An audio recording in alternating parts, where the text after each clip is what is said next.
It's time to go to work. Jerk of All Trades Podcast, episode number 11. Big show today. Absolutely. What's up, Ray? It's going to be a fucking fun one. We're going to be spitting some fucking venom today. Spitting fire. Yes, so it's going to be... How's your holiday weekend? I work retail, so it's about like normal. You made that money. I made money, so yep. All good in the hood. Yep. Well, I don't know if you saw this over the holiday weekend, but there's a huge fight at the baseball game. I believe I did see that, yeah. You saw that, yeah. Bryce Harper and Hunter Strickland. Bryce Harper, he's the most popular baseball player in all of baseball right now. And he plays for the Washington Nationals. He's no Mark McGwire, but... No. He's a lot smaller than Mark McGwire. Yeah, less roids. He hustles, man. He hustles. I got to give it to Bryce Harper. I kind of didn't want to like him, but he's won me over with his hustle and his loyalty and respect. His passion for the game, man. He brings it out. So, there's this jabroni pitcher, Hunter Strickland. He was a little ticked off that Bryce Harper jacked 2 home runs off him a couple of years ago in the playoffs. Decided to throw some heat at the ribcage of Mr. Bryce Harper. Mr. Bryce Harper not taking too kindly of motherfuckers throwing at his ribcage and decided to, stand up for himself. As you would. Pointed the bat at him a couple times. Said, you know what? I don't like that. I'm going to beat that ass. So what does he do? He charges the fucking mound and he proceeds to beat that ass. This is one of the best baseball fights I have ever seen. I've never seen a baseball fight before. Oh, man. Bryce Harper landed a haymaker from fucking the south side of town, man. I'm telling you right now, this was more exciting than a Floyd Mayweather fight. Bryce Harper and Hunter Strickland throwing down in the middle of the fucking pitcher's mound. Yeah, that was pretty crazy, man. Field. Definitely. This was the one for the record books. This was a classic fight. Baseball, they got so many of these silly unwritten rules. And a lot of written rules, too. And a lot of written ones, but there's almost just as many unwritten as written these days. Yeah. And, the Hunter Strickland, a lot of old school guys don't care that he hit Bryce Harper. A lot of, the new school guys are saying it's bullshit. I'm kind of an old school guy, but I have a new school mindset as well. I think what happened should have happened. I don't think he should have beamed him, but he beamed him in the right spot. He beamed him, in the hip, in the stomach area. He didn't throw at his head. And they settled it out on the field. They went mano-y-mano and made the best. I think a lot of other manos were around too. It looks like I'm looking at a picture here where this one guy looks like he might be possibly setting him up for 3D here. So yeah. There was a few other people involved with this. I'll be honest, man. I watched baseball growing up. I don't watch it now, and I can't ever remember a baseball fight. Obviously, you have hockey, and that's very well known for that. And you've got some stuff in football as well. But baseball is not a very physical sport in terms of like person to person. So you see a little bit of stuff, maybe at home plate, but that's really about it. So yeah, this was pretty fucking crazy. They definitely they threw some bows. I was pretty upset though because last week we had our universal call out with the baseball with the the bats, and we got people being beaten to death with baseball bats. And so when you sent me this story, my hope was that he did actually point the bat at him Sting style, but that was about where it ended. I was hoping we came out and the unwritten rule was don't hit him in the face with a baseball bat and beat him to death. Yeah, and he did not do that. Oh, yeah. And so I was actually disappointed in this fight in that there was no death. Bryce Harper throwing straight haymakers, overhand right, rocking Hunter Strickland. I scored that at 10-9. Bryce Harper. That was an easy round for Bryce Harper. Unfortunately, Bryce Harper got suspended 3 games for this. Initially, it was 4. They lowered it to 3. And Mr. Hunter Strickland got suspended for 6 games. And, that's the commissioner's call. And whatever the commissioner says, I pretty much go with it. So that was a pretty good scrap. But from now on, guys, let's leave the scraps and the fights to the professionals. Yes. And when I'm talking professional, I'm talking UFC. Tell me, Eddie. Ultimate Fighting Championship. UFC 212 is live this Saturday night. Rio de Janeiro, Brazil. Oh, man, this is the Eddie the Jerk breakdown. Ray, you ready for this? Yes, I am. We are ready. Lay it down, man. Man, I'm telling you right now, this is going to be crazy. The main event is so damn good. Jose Aldo, interim champion, Jose Aldo versus Max Blessed Holloway. He is the blessed one. He is also the interim champion. He last defeated Anthony Pettis for the interim featherweight championship. I'm going to do it like I always do. I'm going to break it down for you guys. I may throw a couple bets at you, but probably not this card. And tell you what my prediction is for a couple of these fights. I got to be honest with you. I want to hear it, man. I don't know a lot of these fighters. It's in Brazil. There's a bunch of guys with a bunch of crazy last names that I ain't never heard of. So I definitely haven't heard of them either. Yeah, I'm going to stick to the script and only go about 4 fights. So please bear with me. So yeah, the main event is going to be crazy. This is going to be all stand up. This is going to be bows, just like the fucking baseball fight. They're probably not going to take each other down at one time in this fight. It's going to be all kicks and punches all day long. The size advantage, I'm giving to Max Holloway. He has the reach. He has the size. It's very rare for Jose Aldo to fight a guy with the reach and the size of a Max Holloway. And Max Holloway is very damn good with that reach, and he knows how to use it, and he uses it effectively.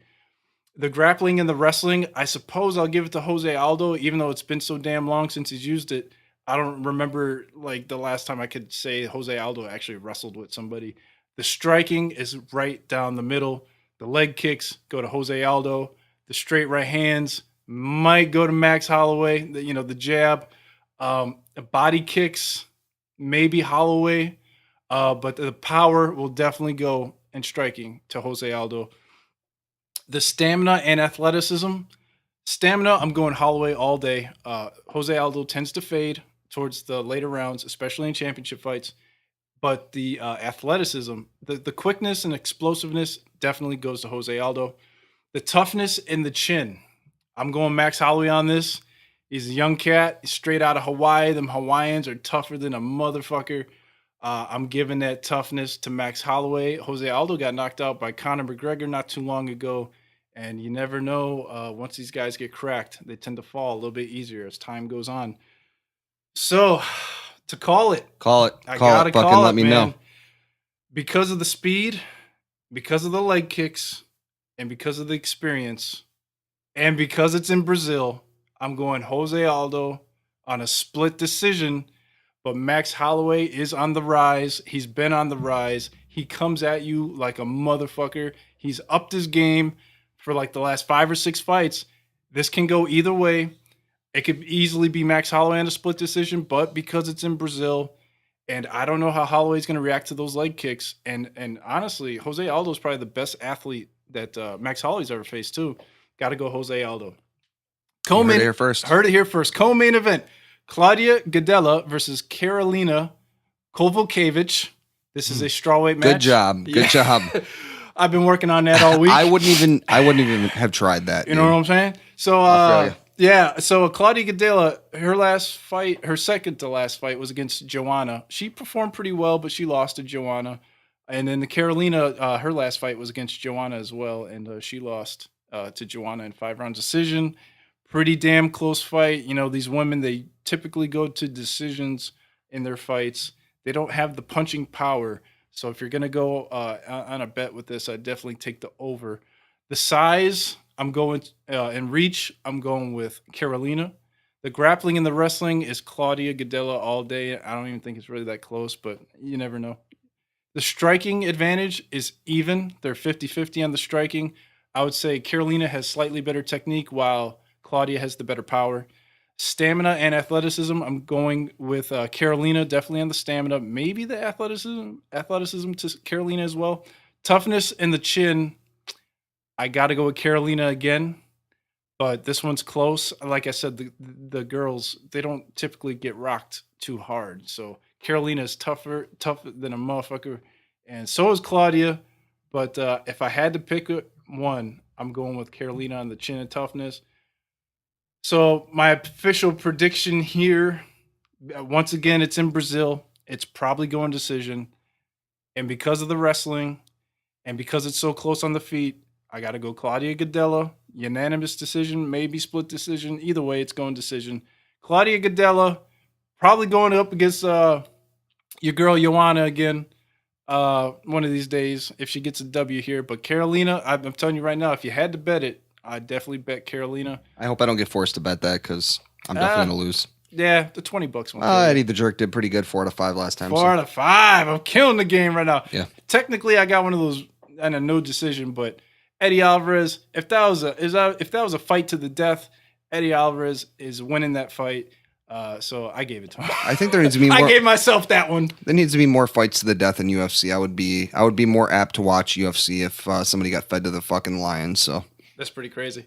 So the next fight is Vitor Belfort against Nate Marquardt. You remember Vitor Belfort at all, Ray? I remember the name. He was in the early UFCs. Yeah, he has cauliflower ears and he's bald, right? Oh wait, that described every UFC. Yeah, fighter I was about to say that really narrows it down. I mean, I have a chrome dome too, as I've discussed, but anyway. No cauliflower ears though. I'm surprised. No? I was looking for the ranch, but yeah, they're typically a badge of honor. Actually, there quite a few fighters are proud of their cauliflower ears. So, anyways, Vitor Belfort versus Nate Marquardt. The reach and the size is just about the same.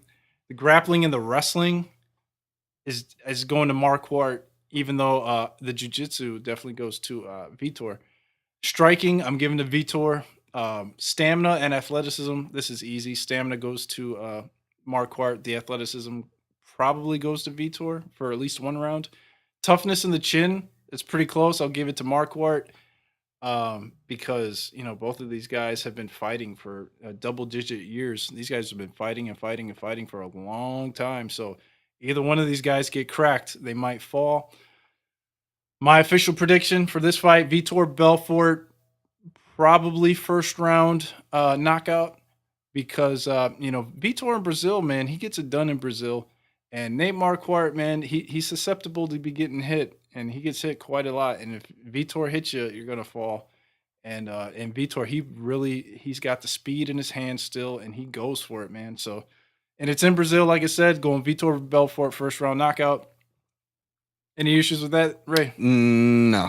You don't like Marquardt? This is the Eddie the Jerk breakdown, as I've discussed. Ray knows about fucking absolutely jack shit about these were UFC, a couple old school guys, so I didn't, I remember his name, but I mean, that's about where it ends. So yeah, Marquardt's been around too.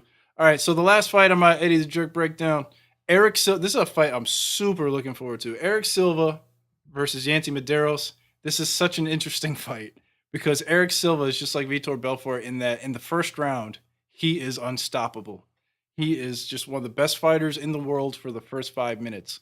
But after that first round, tends to go downhill a little bit. And, after the second round, much easier to beat. So if Yancy Medeiros can make it out of that first round, he's looking pretty good. The size and the reach goes to Medeiros. Definitely the reach goes to Medeiros. Grappling and wrestling definitely goes to Eric Silva. He's a black belt in jiu-jitsu. The striking, pretty damn close. I give a slight edge in the striking to Medeiros. He has the technique, but Silva definitely has the power. Stamina going to Medeiros and athleticism going to Silva. Toughness and chin. The toughness is going to Medeiros all day, every day. If you've ever seen this guy fight, Ray, I've not seen him fight. You would be amazed at the punishment that he can take. He can take it and take it and take it, and he finds a way to come back. So this is a good way to live life, not just to UFC and stuff. So absolutely, you got to be able to bounce back. Life will throw it at you. You just got to be able to deal with it. Yeah, this fight is going one way or the other. It's Eric Silva in the first round finish, or it's Yancy Medeiros second round or third round finish. And if it's got to be a finish, I got to take the guy that finishes first. In Brazil, Eric Silva, first round submission. How do you like that one? Submission. I don't think you've called a fight with submission yet. First fight in Brazil. You got to rep the Brazil pride. Yeah. You know what I'm saying? They be repping that jiu-jitsu all day, every day. Let's see a submission or two out there Sunday or Saturday night, UFC 212. And these guys, man, UFC, they're pretty tough guys. You never see them doing any flopping and shit like that, right? But you're probably going to see a lot of it in that goddamn NBA Finals. Yes. Eddie, give us the fucking NBA Finals breakdown. What's going to happen? What's the story? I don't know. And, hey, maybe the people out there do know or they don't. So let us know. Let me know. Ain't too bad. Two best teams in the NBA going on right now. Golden State Warriors versus the Cleveland Cavaliers. If you tuned into my breakdown of the NBA playoffs, I predicted this as well, which obviously the easiest prediction of all time. I'll still take credit for it. All right, so this is a big deal right now. This is a rematch. This is actually the third time in a row that these two teams have faced each other in the NBA Finals. This is a legacy finals for LeBron James. He needs to win this to become 1A behind Michael Jordan. If he can take over this series and dominate, he'll be right up there with Jordan. It's hard to deny him at this point. He's got more hair than Jordan. That's for damn sure. He's got a little bit more. I don't know. Jordan shaved it quite often. Yeah, I think LeBron got like a hair transplant though, didn't he? He went to Bosley or something. Oh, I wouldn't be surprised. I believe he actually did. I saw some pictures online. That's about the extent of what I know about LeBron. Oh, he's got the money for it, that's for sure. And he's always super conscious of his public perception. That's for sure too. But also legacy finals for Kevin Durant. Kevin Durant, always the bridesmaid, never the bride. He's come so close so many times in the playoffs, in the finals, never won the championship. Kevin Durant needs to win this series. For his legacy, for his career, he's got to do it. He's a great player, multiple-time All-Star. I think he's been the MVP as well. But you are defined in basketball by your championships. That's what Jordan is defined by. That's what LeBron is trying to catch up to Jordan with. He's defined by all players. Kobe is defined by his championships. Kevin Durant, you want to be elite, you want to be the greatest of the great, you got to win this series, and you got to hammer it down. You got to hammer it down. There's a history between LeBron and Kevin Durant. LeBron owns Kevin Durant every time they face each other. It's like LeBron James, just big brother. I can't talk. Too much Corona. That's all right, dude. Big brother's this motherfucker all the time. I'm trying to keep it clean. We're not going to get you're trying to keep it clean, goddammit. Fuck it. Come on, dude. Oh! Is that alcohol abuse? Yeah, that might be alcohol abuse. All right, I'll keep it moving. All right. So, like I said, Kevin Durant needs this. You know who else needs this, Ray? Motherfucking Steph Curry. Yeah. Because I'll tell you right now, Steph Curry blew it last year. Game 7 of the finals, throwing behind-the-back passes to some jabroni in the front row. Steph Curry, what are you doing with the goddamn ball? This ain't the regular season. You got to take care of that shit. Game 7 of the finals, you're throwing behind-the-back passes out of bounds. Get your shit together, all right? So Steph Curry, he needs this for redemption. He had an abysmal Game 7 last year. Steph Curry needs to get locked in. He's got to stop throwing the ball away. He's got to score some points, or else LeBron James is going to get up in that ass again. So there's that. Cleveland, they're healthy this year, and they're looking pretty damn good. They made it through the East with relative ease. Not as easily as Golden State made it through the West, but as long as Cleveland is healthy and rested, they're going to win some games in this finals, and it's going to be close. Kevin Love has seemed to have found his place with the Cavaliers. This is the first year where Kevin Love, he seems to be, he's got his little spot, and he's rebounding, he's scoring points, he's locked in on them three-pointers. If Kevin Love shows up to play, and this is another guy too that needs to step up, because I don't know if he's a max player, meaning that he gets maximum money, but he gets a lot of fucking money, right? And he was a big-time free agent. He needs to deliver in the playoffs. He can't just idly stand by and just jog up and down the floor like ain't nothing going on. He needs to rebound, and he needs to score some fucking points. And that's where I stand on that. Golden State, they're not as deep as last year, but they're still potent as a motherfucker. They have no problem scoring 130. You got to be deep. You got to be potent. 120, 130 points on the regular without even trying. On the reg, dude. But, if these guys are struggling, they're shooting bricks, from three-point land, they're not going to win the fucking game. I'm telling you right now, they can't rebound. They're not tough on the inside. And you don't want it tough on the inside. You got to be soft and silky on the inside. Soft and silky. Yeah. No, I'm just kidding. And fleshy. And fleshy and bloody and pink. Yeah. Yeah. Anyways, so in 7 games, a team needs... They're all pink on the inside. Hell yeah. Quote my dad. In 7 games, teams need a deep bench. I'm giving the bench to the Cavs. The Cavaliers have more experience, and sorry, this is a serious topic. They're deeper on the bench. I'm not betting this, but I forgot to give out my bets for UFC. Oh well, be smart and win some money. That's my advice.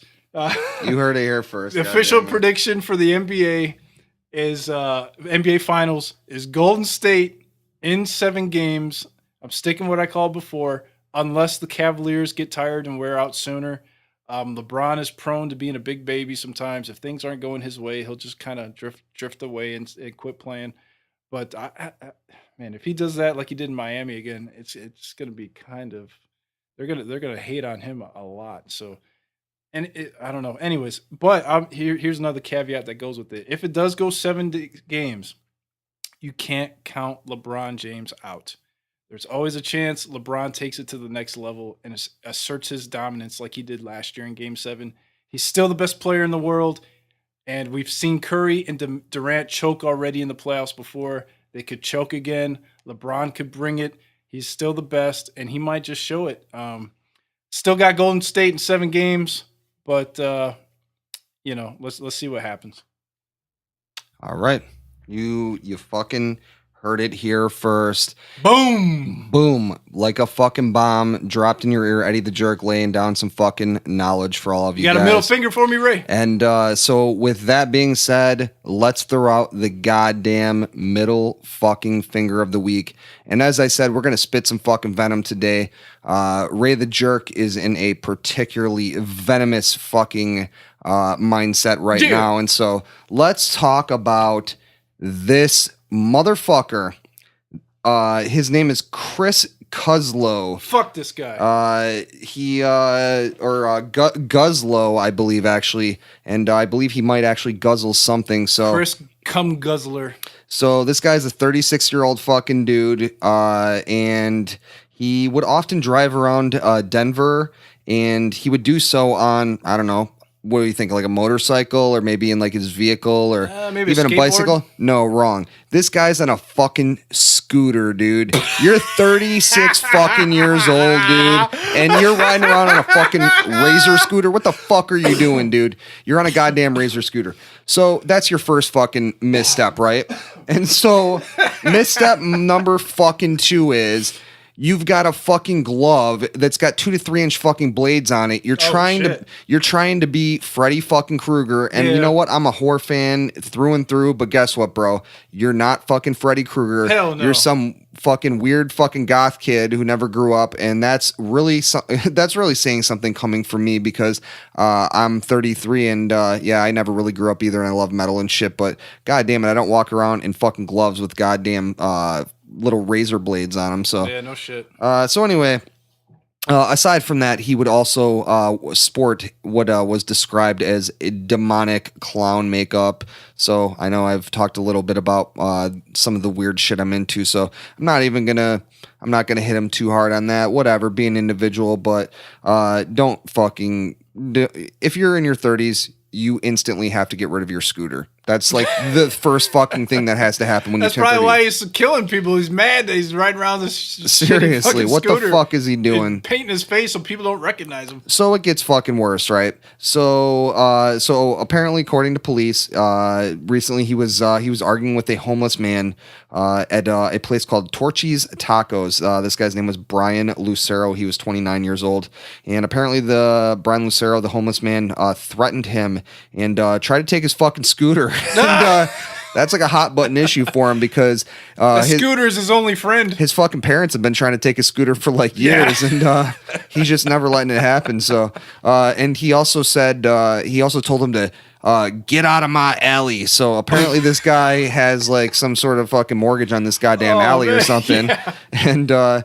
so apparently that didn't go all that well. There was a brawl between them, fisticuffs that, I mean, maybe the base brawl was haymakers. Yeah, I'm not sure what was a better fight. We don't have video footage of this brawl, but apparently they fisticuffs were engaged in this, and from that, apparently this guy fucking guzzling something. He stabbed Brian Lucero. So supposedly the question with this is did the guy accidentally fall in the brawl, fall down onto these 2 to 3 inch fucking spiked glove things? And I mean, I think the first problem is I mean, if he wasn't wearing them, then that wouldn't fucking happen. You know what? I'm all about individuality and people being able to, be themselves and do their own thing. Mm-hmm. But I mean, God damn it, man. If you're walking around in fucking, Freddy Krueger, budget Freddy Krueger gloves, homemade Freddy Krueger gloves, there's probably a problem, And also Freddy Krueger has like 8 or 9 inch blades and you only got 2 to 3. So you know what? Lacking.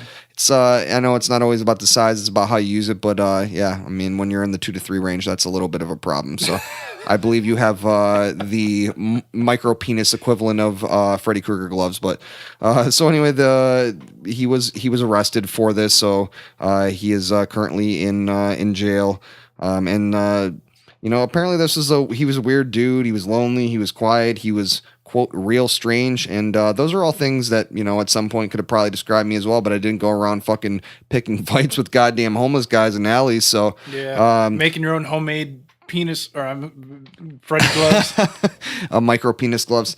So and aside from this guy's fucking his Facebook page has got a bunch of Nazi propaganda and shit. Big surprise things there. like, I like sudden death movements, which is not to be confused with bowel movements. Yeah, it's always the guys with no friends that got all that Nazi shit going on. Yeah, you know what? Yeah, he was lonely and quiet. Like, dude, you've just described what every neighbor said about every serial killer of all time. Like, they always say that. They're never like, yeah, we totally fucking knew. They're always like, yeah, it was only a matter of time till that serial killer got out. But yeah, he says things like, I like sudden death movements when you almost just died and made it out of alive. And so yeah, this guy is he's pretty fucking he's a weird dude. He drives a scooter and he murders fucking homeless guys, and that sucks. Good dude's 29, he's fucking homeless, so I don't know what the fuck happened with him, but now he's fucking dead. But I mean, the other thing with this that I wanted to touch on was God damn it, he's probably a fucking ICP fan. I mean, there's no other fucking way around it. There's no other way around it. He definitely liked the Insane Clown Posse. He was definitely a juggalo, and he definitely... Did he have a bottle of Faygo? I believe he had multiple bottles of Faygo, and I believe he hung out with juggalettes, and he had trunks full of Faygo and cars full of fat chicks, and he was often looking for chickens. So, yeah, not VR chickens, but yeah. He was going chicken hunting, but not for VR chicken. So that was the extent of my ICP lyric knowledge. So with that being said, I wanted to tell a quick story about a little time that I actually found myself at an Insane Clown Posse show. So I will do that in 1 second here. So take a little chug of beer, and then I'm going to give you the story. So Ray going to an ICP concert. Interesting. All right. So as I've stated before, I've gone to many a show. I've gone to hundreds and hundreds of shows. I'm a big metal fan. I've been to so many shows I can't even fucking remember. And a friend of mine, we had basically made a little an agreement or whatever you want to call it, where I was going to take him to a show of my choosing, and he was going to take me to a show of his choosing. And so my choice was, this was about maybe 2011 or I think somewhere around there. And around this time, one of my favorite artists is Danzig. And I mean, you can think what you think about him. He's definitely not the most beloved person at this point. He's kind of made some bad decisions, but...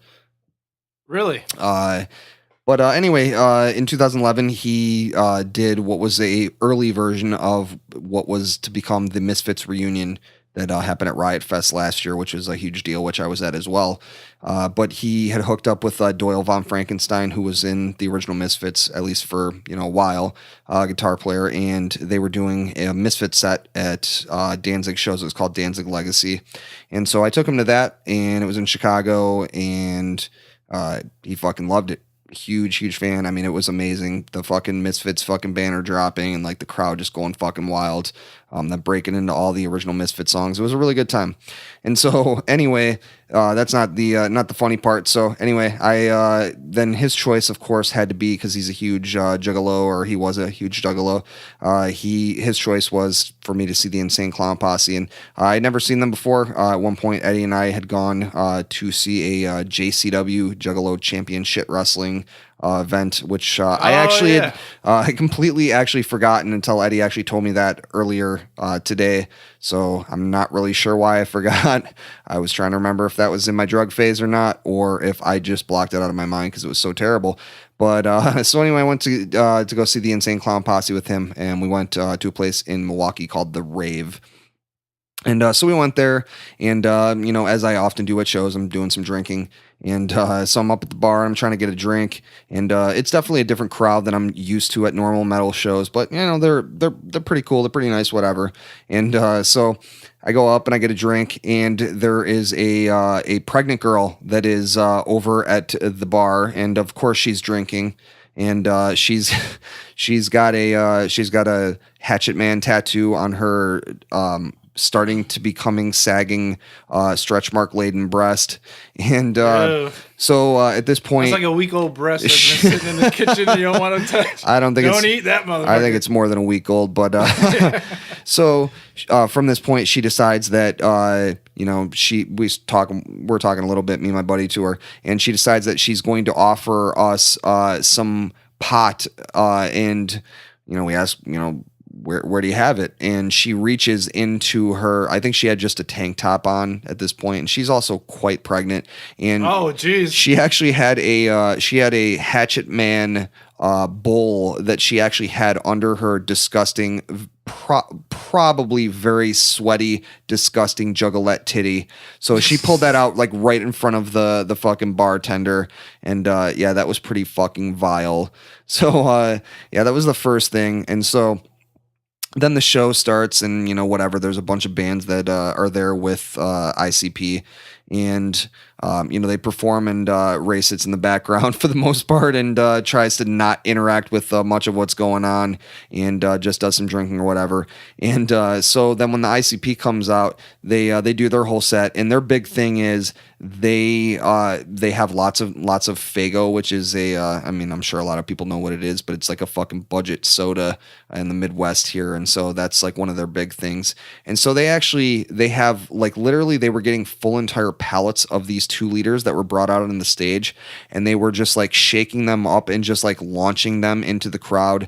And this is I'm sure a lot of people here have not been at the rave, but we're in the upper level, and so there's like a giant domed ceiling, so it's quite high up, and they're shaking these sodas up and they are launching them. I'm not sure if I was just really drunk, but I think they actually had like a soda launcher too.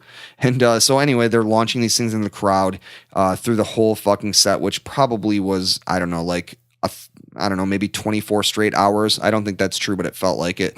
So they're performing all these terrible, terrible rap songs, and they're dressed like fucking fat fucking clowns from Michigan. And so they're launching these sodas out in the crowd, and sodas getting everywhere. And so I basically just avoided. I stayed like literally back by the bar the whole time. And meanwhile, like everyone in the crowd is just getting soaked with these terrible, disgusting, like fake versions of like Coca-Cola and Fanta and such. And so by the time that the show ends, there's literally, I'm not even kidding, there's literally about 2.5 to 3 inches of soda that is layering the entire floor in this fucking place. Like, you cannot escape it. And so somehow I escape it by being far away at the bar where I'm drinking beer and such.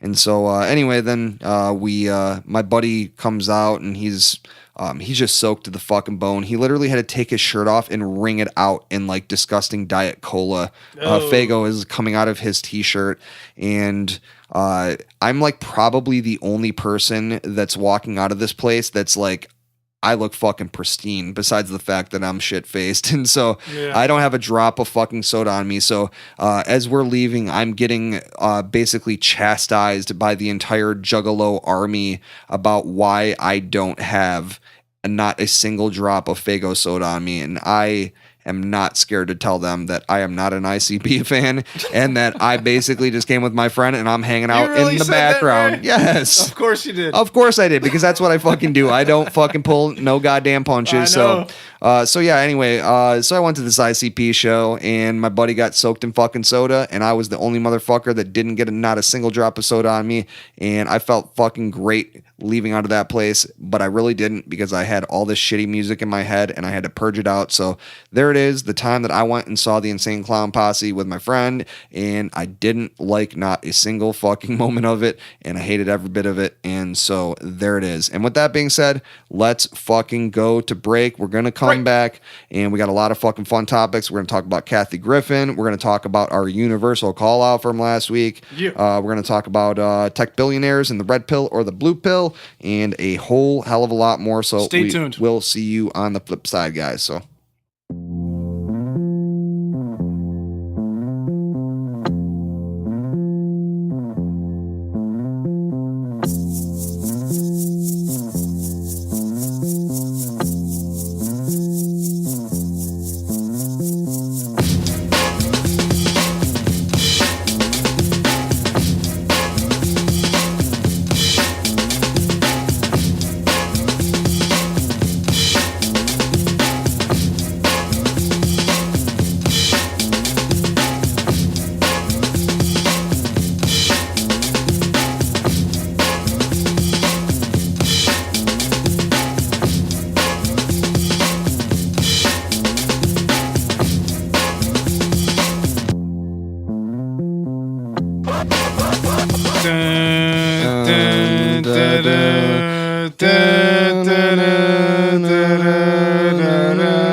Oh shit, cue the fucking music. Somebody done fucked up, Ray. Yeah, I think she did a little bit. Kathy Griffin. Tell us about it, Eddie. Getting fired. Big fucking story, man. Big story of the week. Huge story this week.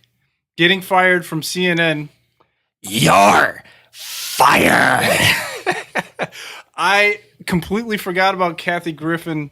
I forgot she even existed until this week. Let's talk about who knew she had a job with CNN. Let's talk about this shit. So Kathy Griffin, all right, so I knew she was a terrible, unfunny comedian, but yeah, what the fuck else did she did? Like, what did she did? What did she do? I don't fucking know. I tried to rack my brain. I have a pretty deep pop culture knowledge. I can't think of anything that Kathy Griffin has ever done of note. Somehow she's had probably a 30 fucking year career, and I can't name a single thing she's done, let alone something that was worthwhile. No, so quite the unremarkable career, if I may say so myself. Yes. But yeah, she posed with a bloody replica of a severed Donald Trump head, our president-elect. Whoa, I'm looking at her right now, and yeah, her face does not emote very much. We'll get to that later, but Eddie, give him the whole story. So I don't know why she did this. I don't know if CNN put her up to do this or somebody else, a rich billionaire somewhere else, put her up to do this. But she took it in her hands to go ahead and go through with it. And she's, in my opinion, she's perpetuating terrorism with a criminal act against a government official here. It's completely unnecessary. It's completely inappropriate. It's not because it's Trump. It's not because Obama, not because of Hillary, not because of anybody. Nobody should have a picture of somebody holding their severed head. Apparently, Donald Trump's grandkids saw the picture and actually started crying about it because they thought it was real. And there's a lot of veterans out there that are not accepting Kathy Griffin's apology. I'm not a big fan of Kathy Griffin either way. Yeah, I don't accept her apology. It's in bad taste. I know she's trying to push the envelope, but push the envelope. Watch it bend. But yeah, man, she went way over the edge here. To me, this is what happens when mildly talented people become famous and try to stay relevant. Kathy Griffin is like the goofy aunt at a family party that tries so hard to be cool and funny, but really she's just so full of cringe. Yeah, you can't help but look at her and just be like, ugh. I will agree with that. Get away from me, Kathy Griffin, please. Yeah, you know what? And she's basically stayed away from me. I'm going to say I have a slightly different opinion of this. Obviously, we know that where Eddie the Jerk stands on Donald Trump, and we know where Ray the Jerk stands on Donald Trump. Can I keep roasting Kathy Griffin? Sure, go ahead. If you were ever wondering what a less funny version of Joan Rivers looked like without all the facelifts, it's fucking Kathy Griffin. But let's keep in mind that it's not all the facelifts. It's actually just less facelifts. So from looking at her picture here, she's definitely she's had a facelift? She's definitely had some sort of that plastic shit ain't surgery. Working.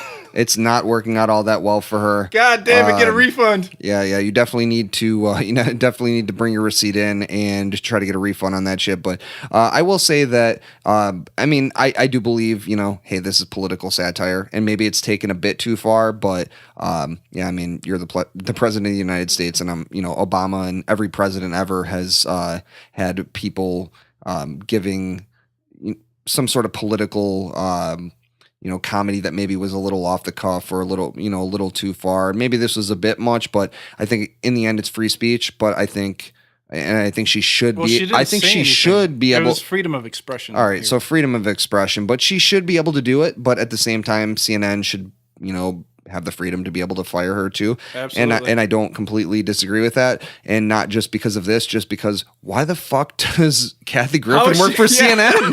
Like, what the fuck?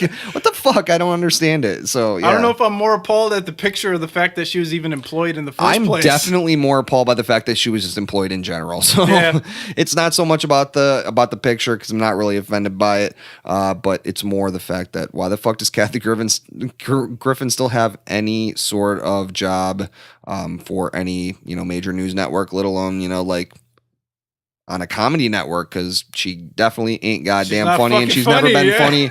And I've seen two of your stand-ups in 1998. I maybe laughed once.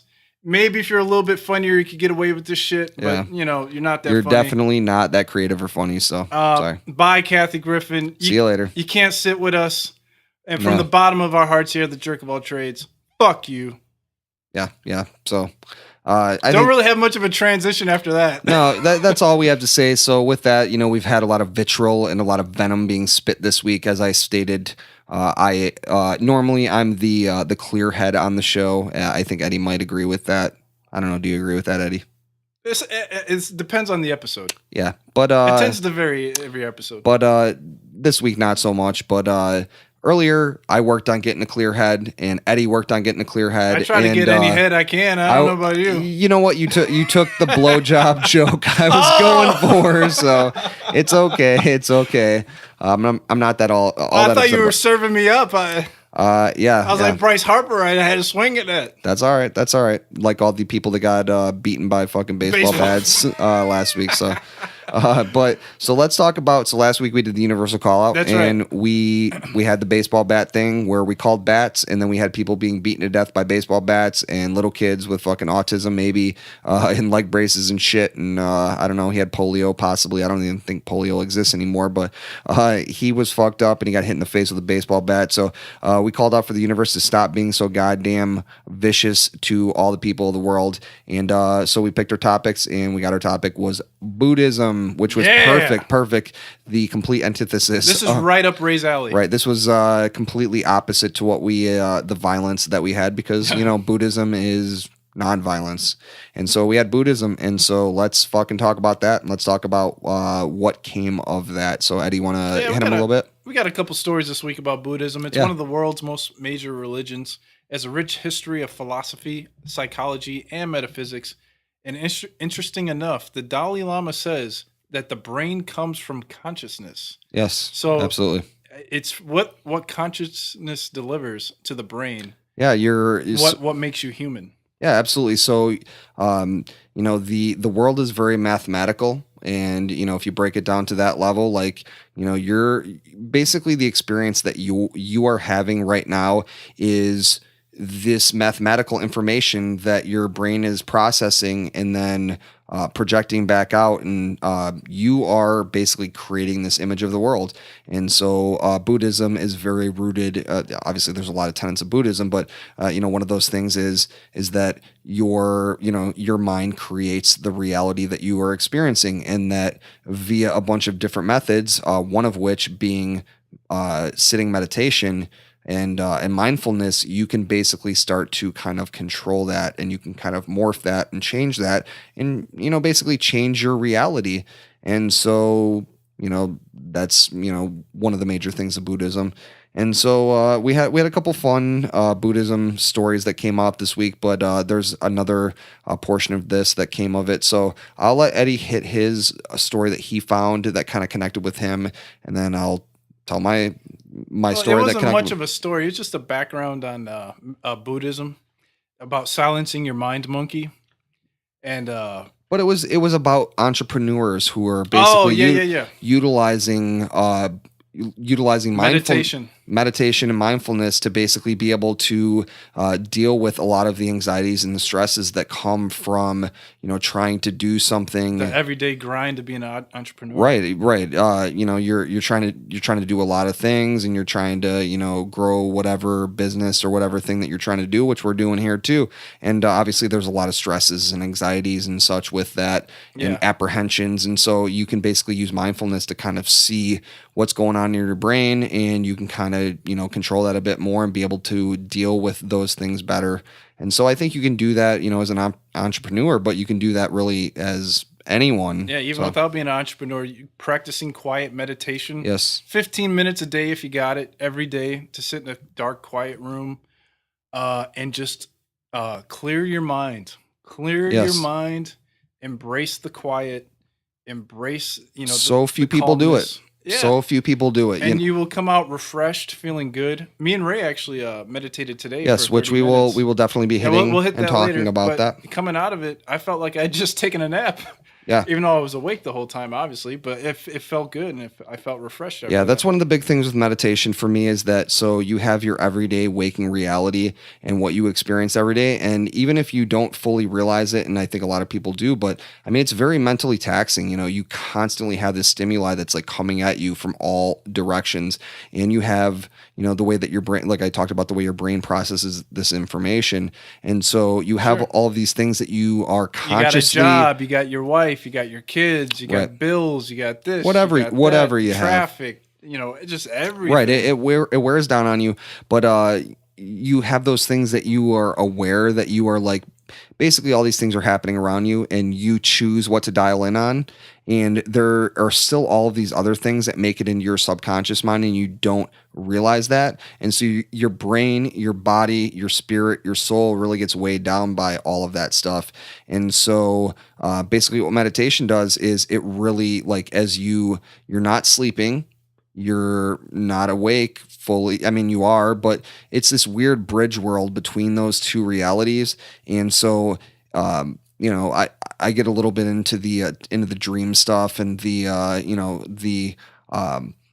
delving into all the symbolism and such of my dreams. And so I totally get how that allows you to kind of deal with some of that. But this is kind of a different type of thing, like lucid dreaming is something that I'm very into. But this is like that, but kind of different in that you're still more aware. And as you sit more and you do more meditation, you become more aware of your monkey mind and the way that works, and how you can, hopefully start to control that and start to like not let these thoughts and things that,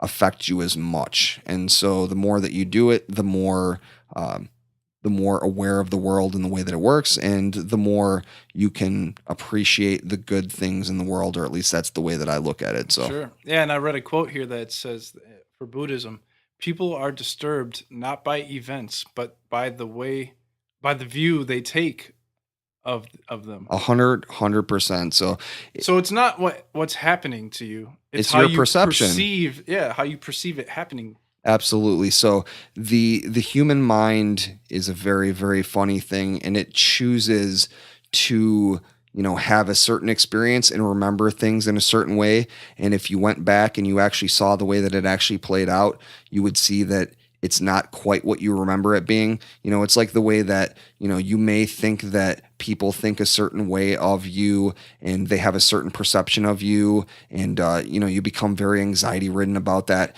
And then you really realize, who cares? Most people think about themselves and their own experiences so much more than they think about you. And the percentage they think about you is just much, much more minuscule than the amount that you think about yourself. And it's really just you allowing your own perception of your reality to drag you down. And in meditation, allows you to be able to handle that. It releases it quite a bit better.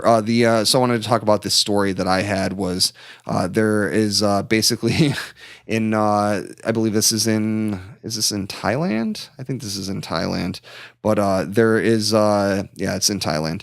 They are actually installing a speed limit monk in vehicles, and the goal of this is to keep people more mindful of their driving, and hopefully start to save lives, slow down, drive a little bit more safely. Yeah. Because they're seeing this this Buddhist monk that they worship, and it actually it plays like a little jingle jangle preaching voice thing When you're driving too fast. right. So I thought that was like an interesting, I can't imagine what would happen here if we had like a little fucking a buddy Jesus there. I tell you right now, if I had a little Kathy Griffin sitting on my dashboard and she had to tell a joke every time I was driving too fast, I would drive the speed limit immediately. I might actually drive off a fucking Yeah. cliff. So I that might just get a head-on collision and just end it all. that If I have to hear one more shitty Kathy Griffin joke, it's over.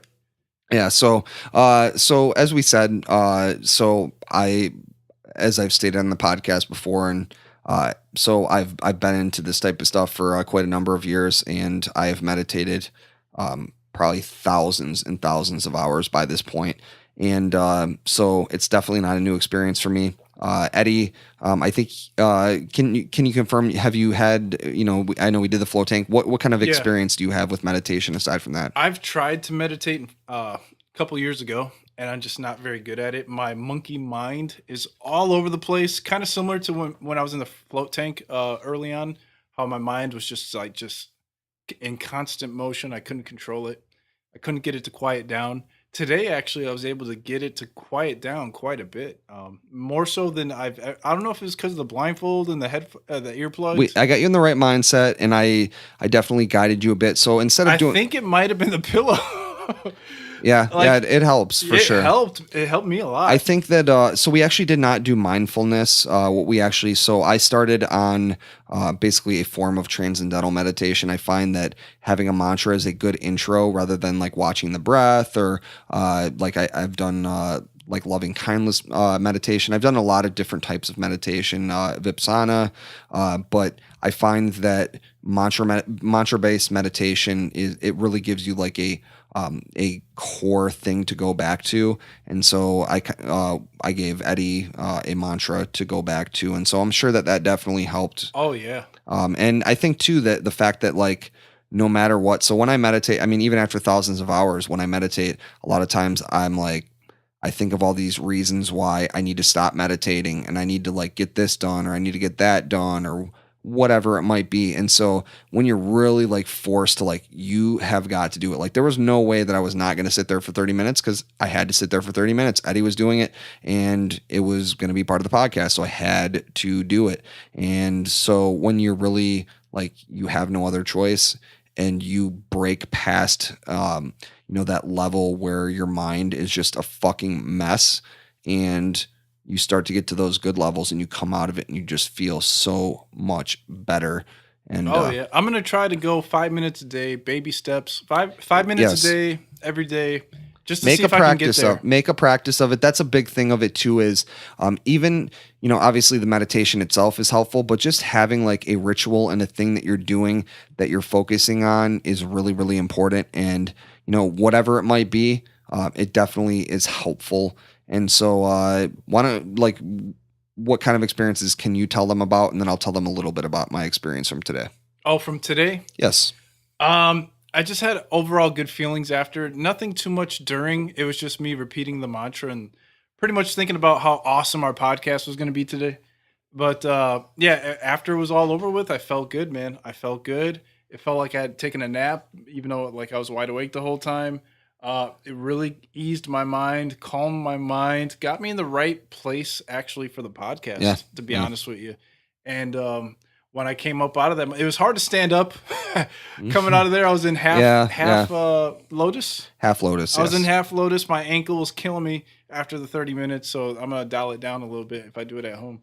But it was cool. It was definitely cool, and it's something I want to continue on with to see if I can reach the levels that you'd reached today. Yeah, and you know what? And from that, I want to say, so as I said, I've done it a lot, and obviously, and maybe not obvious to you, the listener here, but I'm not an expert, nor do I claim to be an expert. There are monks and, just whatever, people that spend their entire lifetimes in sitting meditation to try to reach enlightenment. And I'm goddamn not enlightened, and I'm nowhere near it. But I've had a lot of really, really bizarre and interesting experiences doing meditation. I've had a lot of really, really awesome and blissful, fucking happy experiences doing meditation. And I've had a lot of just like fucking bad, what I would, and that's a label that I put on it, but a bad experience, Really? Much like psychedelics, I come out sometimes and I'm like, man, that was a fucking wreck, dude. Damn. Like I spent 25, 30 minutes and like, it feels like a wreck. Like I feel like a wreck, I dealt walked out feeling shittier than no, when you walked in. I don't think that's it. But I mean, I think that that's important because just like psychedelics, when I talked about the bad trips,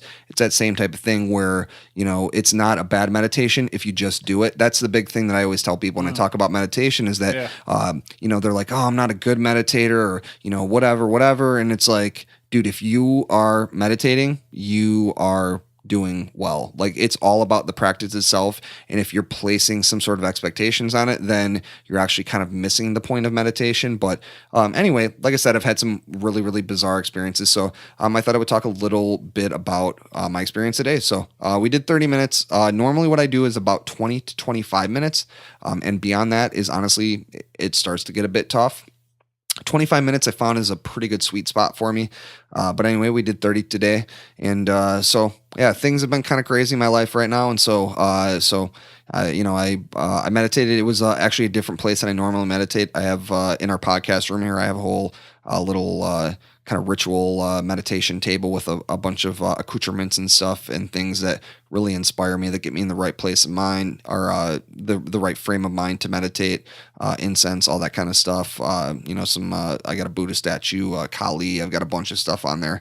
But anyway, I meditated in a different room today because I wanted to let Eddie kind of have that experience down here. So I started meditating, and one big thing that I get a lot, and I talked about this on the float tank thing, I get these like kind of energy or electrical charges that kind of go through my body, and it's like this tension that's like built up in my body, and it's just like these like kind of like electrical shock waves that kind of go through my body, and it kind of causes my body to twitch and my muscles to spasm a bit, and I just feel this really crazy like energy going through me. And so that'll go on for, I don't really know because time kind of ceases to exist a little bit in the meditation world.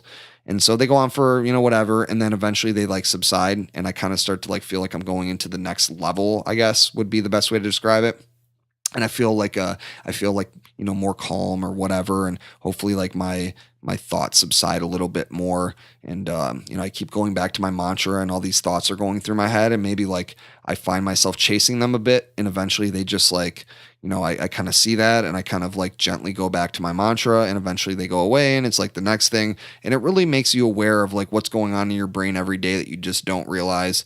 And so anyway, I had that happening a lot. And so a little bit later on in the experience, I basically, so everyone has this, and maybe, depending on what you're into, maybe this might sound a little crazy, but you have that voice inside of your head, which is you, but it's not you. And it kind of talks to you in the third person. And so this thing kind of talked to me in the third person, but in a much different way that I'm more aware of than normal. And basically said like, you are going to reach a different level today, and don't be scared, and just accept it, and just like that was like, actually me telekinetically speaking. It's very possible. We're all connected. We're all made of the same shit, so it's possible. So I heard it, and whatever. I just I tried to not attach to it too much. Whatever. You took it in and took it for what it was. Absolutely. And so towards the end of the meditation session, I had the kind of electrical charge thing going on in my body, and it was pretty intense. And so anyway, it finally just subsided, and all of a sudden I just like not my conscious mind, I just felt my head like move upward towards the sky, and my head actually did move upward, and it was like I was being like my head was being drawn up into the stratosphere, into the cosmos, and my head was pointed completely up. And all of a sudden, like this weight, like I felt like there was this like giant weight on me, and I just like literally felt it like just like if you just like you were fucking wearing some clothes and they just like, they were super heavy and they had a bunch of weight on it and you just like, you detached them and they just like fell to the ground. Like I just felt that feeling come through my body and there was just this like calm that just came over me. Like weightlessness? Yes, absolutely. And it just dropped and my head just became like a balloon and I just felt myself just like floating in the fucking stratosphere, like just becoming one with everything around me. And this lasted for, honestly, at this point, I'm not sure because, like I said, there was no fucking time in this, and it was just an amazing, amazing feeling. And then that's pretty damn cool. I set a timer. I've got a meditation timer on my phone, and it rang. And like as it rang, once again, subconsciously, like not like aware of doing it, like my head just like from going like at full tilt up, just went full tilt down, and my chin just like came down to my chest, and I fell down and I gave it like 30 seconds to just allow that fucking awesome energy to be going through me. And then it was done. I opened my eyes and I came back into reality. And so that's what we're striving for, Ray. We're trying to get on that level. Absolutely. So you know what? And once again, I want to state that it's not about that experience. Like if I attach myself to that and the next time I meditate, I'm like, man, I want to get that feeling again. Then I've lost track of why I'm meditating because I don't want to do that because, like you said, it's not the actual experiences, it's your interpretation of the experiences. And if you are interpreting things as negative or positive, like you are placing a label on it, and nothing is inherently positive or negative.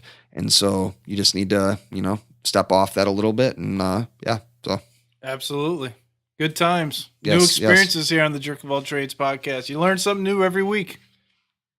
So, after all this meditation talk, let's try to figure out whether or not we're living in a computer simulation up in this bitch. Oh my God. Ray, you want to take this one? Yeah, Tech sure. Billionaires?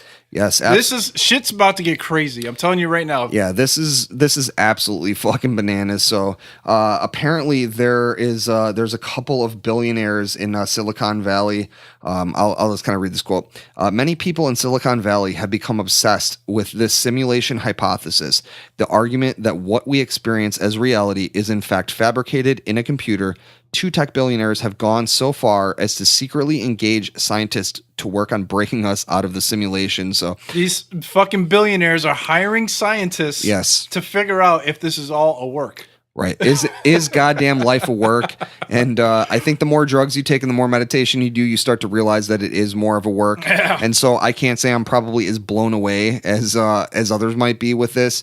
And in the end. So if we break out of the simulation, where do we go? That's a big thing of this is that, what if, like, let's say this information is accurate and like, that's what life is. Life is a computer simulation. Like if that reality becomes known and aware, like what sort of just absolutely like crippling impact does that have on the world? Right. Like I think in the article, they talk a lot about like the evil supervillain who who wants to basically, fucking, change the world or, whatever in his own twisted way. And so they kind of liken it to that. But I get it, like these people have a lot of money and obviously they have a lot of knowledge and a lot of power. And so they don't agree with the current paradigm and like what's being given to us. And I think that, that's not surprising because honestly, neither do I. But, what kind of impact does that have on the world if people that are totally not prepared for that type of information? I've heard people many times say, well, why don't we just give all the world leaders, LSD or whatever and flip their fucking script. And there are people who are just not ready for that sort of impactful information. And what would happen to all the religious people? All the people that believe in Jesus. Yes, that God created everything. Find out that a fucking computer created all this shit. Right, absolutely. Like that. That would be absolutely fucking mind blowing for them. And I honestly don't know how they would react to that. People are gonna freak out. And I think that I'm not saying that everything if it's correct. Right, and we don't know. None of us really know. There's still only questions. I think that my big thing with this is that. So I don't think the world is fucking perfect right now or a far fucking cry from it. But at the same time, I think that religion is an important thing for a lot of people, and it's how they deal with the reality of this world. And to forcibly, make them not be able to have that anymore, is honestly, I mean, it is a bit selfish, honestly. Like, I mean, I get it. It's, you want to know that, I mean, we're all here in this world and nobody really knows why we're here. And you want to know why. And, I mean, that's, the meaning of life. God damn it. Like, why the fuck are we here? What the fuck does any of this mean? How like, did this happen? It's definitely not just to make a bunch of fucking, like, fucking paper money, or at this point it's not even fucking paper money. It's just just a fucking number. Like, that's not what it's about. What is it really about? And I get it. Like, they have all of that. They have so much of that they don't know what to do with. And the biggest thing is, like, what is reality? What is this? What is this world? And they want to kind of try to answer that. And so they're like putting their money toward that. There's strong speculation that one of these people is Elon Musk. So we know your fucking game, dude. But one of the interesting quotes that I saw in here was that the fate of the world would be in the hands of programmers to keep or destroy as they wish. That's pretty crazy. But my question is, who says that the goddamn hackers? Yeah, oh man, who says this isn't the case already? If we're already living in a computer simulation, who's pressing the goddamn buttons? Right. And why can't we get more followers on Instagram? Yes, programmers. If this is in fact real, can you give us quite a bit more followers and more downloads and more on the fucking podcast? Please. So, more, a little bit more of everything, more love, and more good people. Absolutely, there was some vitriol and venom, but there's a lot of love too. So we love all of our listeners here. You gotta have that yin and you gotta have that yang. We love all the listeners. We love life, and so I think with that being said, let's hit some social media and let's go to break, and we'll come back with our final segment. Guys, we're on that Eddie. iTunes, we're on that Stitcher. Please, iTunes, give us that review, give us that computer programmers, rating. please make it happen. Yeah, if you can hack into that shit, we appreciate it. Instagram, Facebook, Twitter. We're on there, Jerk of All Trades. You can't miss us. Just look for us and you'll find us. JerkOfAllTradesPodcast at gmail.com. You can hit us up, reply quickly. Any questions, comments, or things you want to talk about, we're here for you. JOATpodcast.com. We have all the podcast archives, same as iTunes and Stitcher. You can find all the old episodes there. Let me take a look here. We got the follow, like, rate, comment, and subscribe. You can do that on the website. You can do that on iTunes. You can do that on Stitcher. You can do that just about anywhere. Contact us on social media. Contact us on Gmail. We will holla back. Holla back, y'all.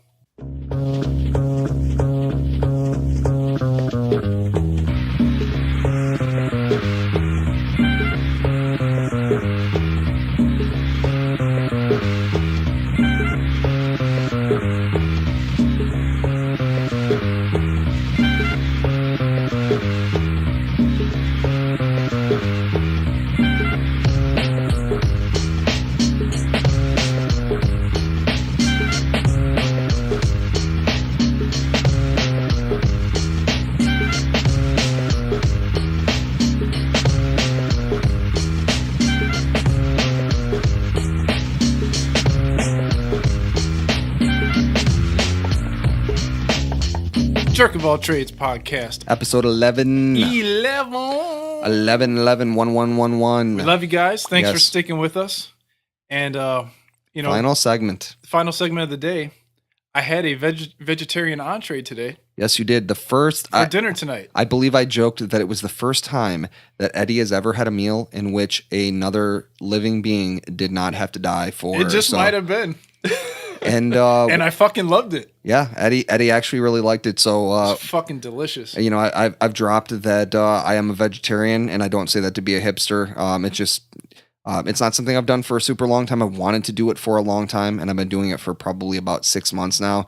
And aside from the sushi, which actually doesn't make me a vegetarian, but I only very occasionally have that. But now we have science. We have fucking science. So, first we'll talk about, we had what I like to call Doritos Locos Taco Salad, which is basically, it's definitely not healthy, but it's like lettuce, tomato, Doritos, and a Western dressing, and also throw, instead of meat, we normally do it with lentils with taco seasoning. So Eddie had it, and he was very apprehensive of it. He was considering eating a pepperoni pizza, and he had it, and he fucking loved it. And not only did he love it, he actually went back. Seconds. He went back for seconds. I couldn't help it. I believe he actually said it was the best taco salad he ever had. So it damn sure was. It is proof positive that you can eat a meal and it doesn't have to have meat, and you can still enjoy it. And as science moves forward, we've got more meat based products that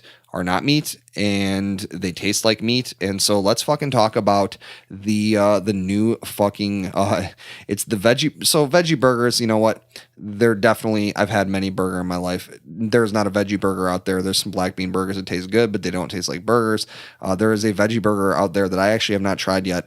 It's by a company called Impossible Foods of Redwood City, and it's a veggie based burger. It's a genetically modified, veggie soy based product. And the crazy thing about it is that it actually bleeds. It doesn't actually bleed, but it's got you press on it and it's got some blood juices that like come out of this thing, and apparently it's very well reviewed. A lot of there's some like fancy ass restaurants around the country that actually are serving this thing already, and people are really liking it. So let's talk about that. So yeah, I mean I'm all about it if it tastes good. I'm all about that taste. Everybody knows that by now.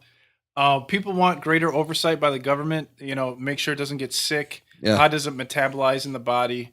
A lot of questions about GMOs and like, are they healthy for people? Are they not healthy for people? I don't think there's enough information out there. And I think people are very, very uninformed about it. And, you've got companies like Monsanto out there that do a lot of really, really shitty things too. So that definitely doesn't help the cause either. So yeah, well, GMO is headed in a different direction with this. Yeah. This is turning into burgers, I don't know if they're going to try chicken. I don't know if they're going to try other meats, simulation meats out there, but I'm down to try it. And I'm not the hugest fan of soy, I love my tofu. I'll tell you what, I like tofu a lot. If it's cooked right, you get the water out of it, you brown it up good. It's fucking awesome. Just give me the taco salad with the Doritos. With the lentils, but yeah. Real quick, I just want to talk about Monsanto.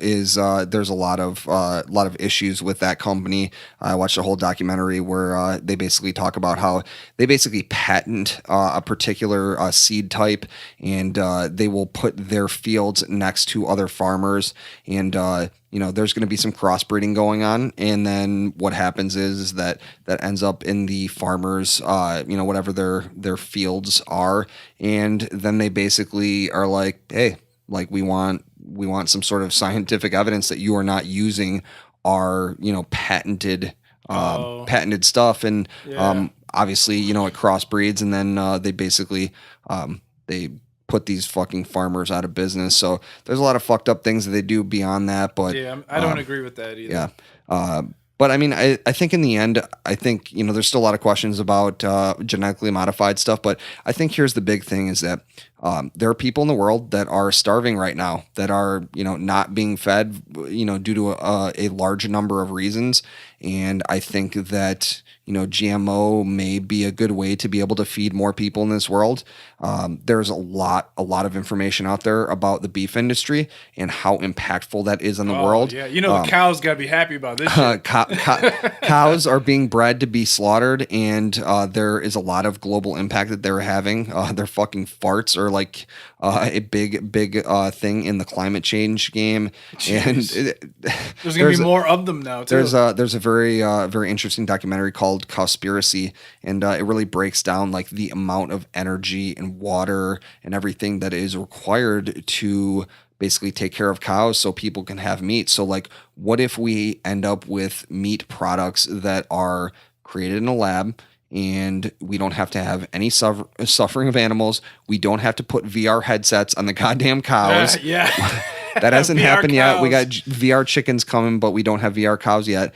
And what if we don't have to do that, and you can get a burger or you can get whatever thing it is that you really, really like, but you don't have to murder another living being for that to happen. Hell yeah. I mean, are you okay with that? And I mean, I would hope most people would be, but I think that there's like this primal urge in people to like, they want death to satiate them. And I think that it's kind of fucked up, right? Like, sure. So Impossible Foods, you're changing the game. Yeah. You get a thumbs up from Eddie the Jerk. All right, you get a thumbs up from Ray the Jerk too. So. As long as you don't put stem cells in beer, I'm don't okay. Don't fucking do it. Don't do it. But speaking of beer, I wish I could get a goddamn beer at Taco Bell, and now Yes. I can.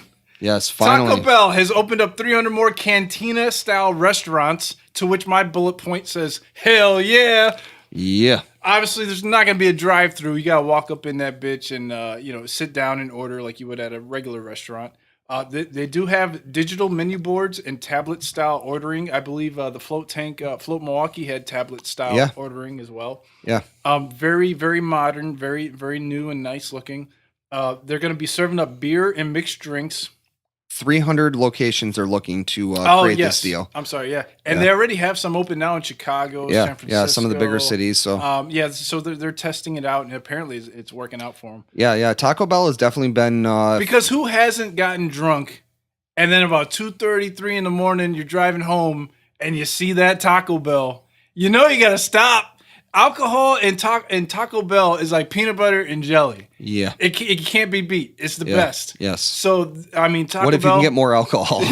Taco Bell, you're onto something here. This is a smart move. Yeah. And I can't wait to try out one of these Cantina stuff. Maybe we'll go to Chicago one day and do a podcast about it with these Cantina style restaurants. Yeah, that would be fucking cool. Get a margarita, pina colada. That's what they're serving up here. If you like pina coladas, and I don't know the rest of the words. Ow! So, yeah. Whoa. Hell yeah. So, we can do that, and we could Slim Shady. Yeah. So Taco Bell has really, really been stepping up their game.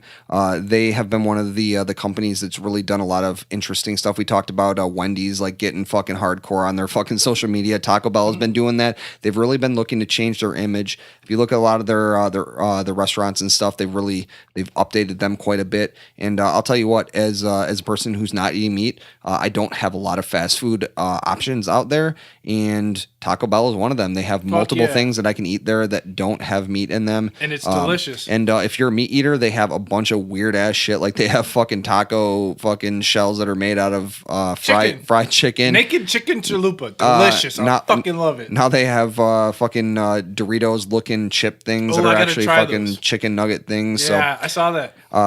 They basically, what Taco Bell does is they just like come up with these really absurd fucking. This is actually serious. I actually heard something like they come up with these absurd food products and they basically put them out there into the marketplace without really test marketing them all that much and see what people think. And if it goes really well, then they keep them. And if it doesn't, then they fucking move on. So Taco Bell is changing the fucking fast food game. Taco Bell, and big up for them. Yeah, so. fuck yeah, I agree, Ray. Yeah. More Cantina restaurants opening up, coming to a neighborhood near you. You see that Cantina Taco Bell open up, stop in there. Check it out. Have a beer, have a margarita, and just kick back and have some Taco Bell and have a drink. Yeah. So, yeah, very, very fucking cool. Take it. You know what would actually, what would be cool? What's that? If motherfucking, and we talked about him a lot. Hell yeah. Mr. Mark Zuckerberg went to Taco Bell and had a fucking beer with us. Hell yeah. Mark Zuckerberg. Let's talk about fucking Mark Zuckerberg and the fact that he supports universal basic income. So we talked a little bit about that before. Canada is making it happen. Finland's making it happen. So Eddie, tell me what you think about universal basic income. So. Yeah, well, he recently had a speech about it in which he stated he supported it.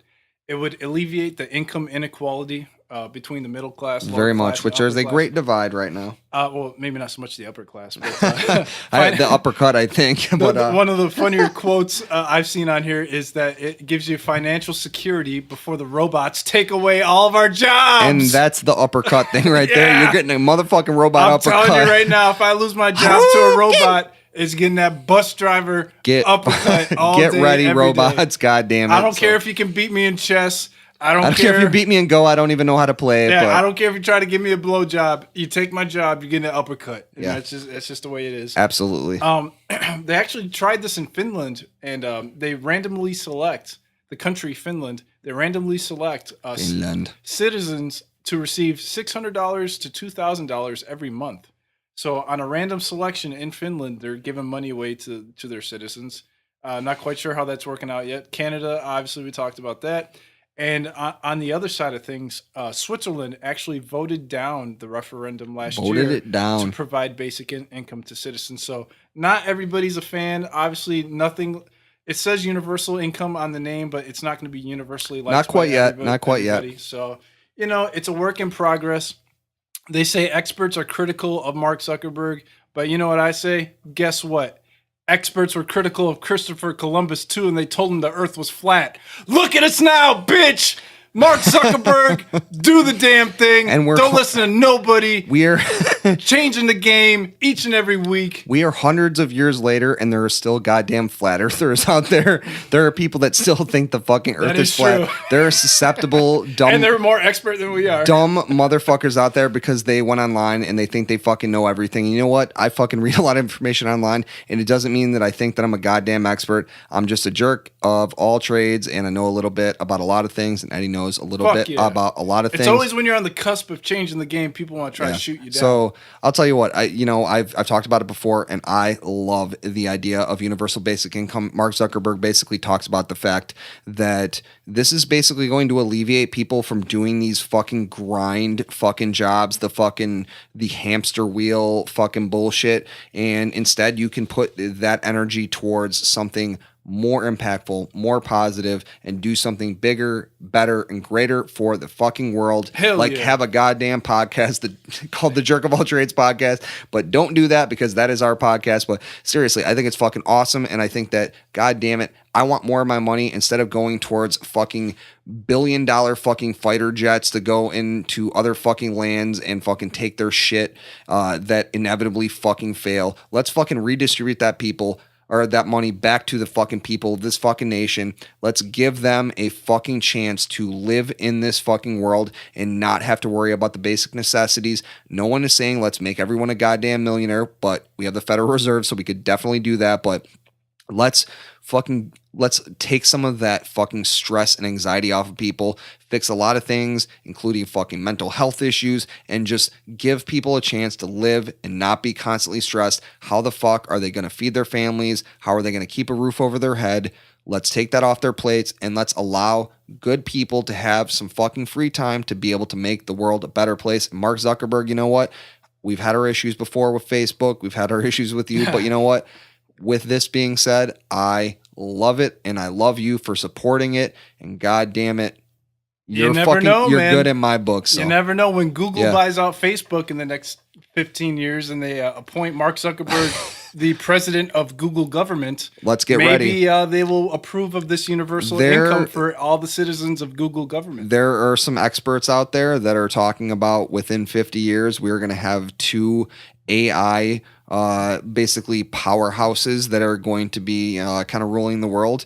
And if the computer simulation that we were talking about earlier is true, then this is very possibly going to happen. And I think that Google and Facebook are very likely candidates for that. And I think that it's definitely not going to be like, AOL Online or Yahoo or some shit like that. Yeah. Sorry, Bing. It's not happening. You're not one of the fucking powerhouses. But this is fucking cool, and I hope this happens. And that's about all I have to say about that. So, Eddie, you have anything else to touch on this? Nah, not too much. Let's hit that universal call out. Yes. Wrap this bitch up and go the fuck home. Last 2 weeks you got to wrap it up. Yeah. Even though you don't want to, it doesn't feel as good. You got to fucking wrap it up. Do it. So let's wrap this shit up. So. Hell yeah. Last 2 weeks we've been doing the universal call out, and first week was last week was bats. The first week was no. First week was bats, and then we've only done 2 weeks. Week 1 Buddhism. Week 1 was bats. This week was Buddhism. I'm sorry. So we had the very violent, and then we had the very non-violent. So 6 topics. How many? We were going to do 6 subjects again. Let's just do 6. All right, we're going to give us a wider range of opportunities. We're gonna do 6 subjects again. And we're gonna refresh, and I'm on the page right now, and I'm refreshing. All right, let's see what we got. You ready? We got bridges, we got lighters, we got golf, we got books, we got slavery, and we got potatoes. What do you think? I'm looking at bridges or lighters, maybe. I don't know. What do you think? I'm actually gonna go with potatoes. You like potatoes? I didn't think you would like potatoes. No, I'm going with potatoes. I actually initially was thinking about slavery, but that might be good. But I don't want to go with slavery because fuck that shit. Yeah, I feel sucks. like bats got misinterpreted, so I can't imagine what God slavery does, and I feel like potatoes can't be that fucked up. So my choice is potatoes. What do you think? What do you? All right, universe, you heard it here first. Yes, potatoes. What's up? We want to get some good goddamn potato stories before the end of next week. Please. We will be back. We'll be hitting you with them potato stories. Yes. We'll be hitting you with that real shit like we do here at the Jerk of All Trades podcast. Every goddamn week. We love you. Stay tuned. Guys. And, you never know what's going to come next. This is true. We are out. Peace.